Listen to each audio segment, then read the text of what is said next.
अस्सलाम वालेकुम दोस्तों, एक नई वीडियो के साथ मैं हूं कैसर इकबाल और आप देख रहे हैं हमारा यूट्यूब चैनल असल कहानी। प्लीज़ हमारे चैनल को लाइक और सब्सक्राइब करना मत भूलिएगा। दोस्तों, पीआईए की जानिब से एक बहुत बड़ी खुशखबरी सामने आई है। हुकूमत को हालात शायद संभलते नज़र आ रहे हैं। पीआईए ने बैनुल अक़वामी परवाज़ें खोलने का ऐलान कर दिया है।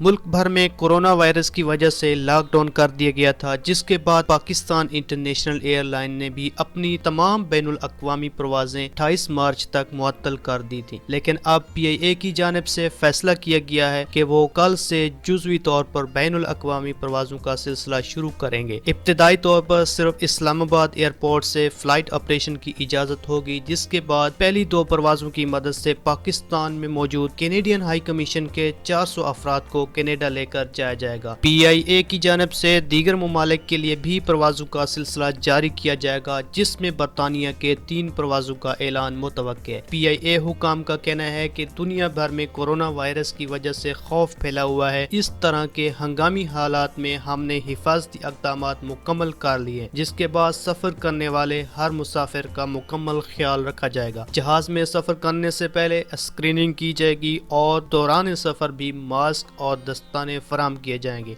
हुकाम का मजीद कहना था कि वबा फैलने की वजह से बहुत ज़्यादा लोग ऐसे हैं जो अपने घरों को वापस नहीं आ सके। हमें इस बात का अंदाज़ा है कि लोगों को किस तरह से मुश्किलात का सामना करना पड़ा। हम इन्हें जल्द हल कर देंगे और परवाज़ों के इस सिलसिले को तमाम एहतियाती तदाबीर को अपनाते हुए शुरू किया जाएगा।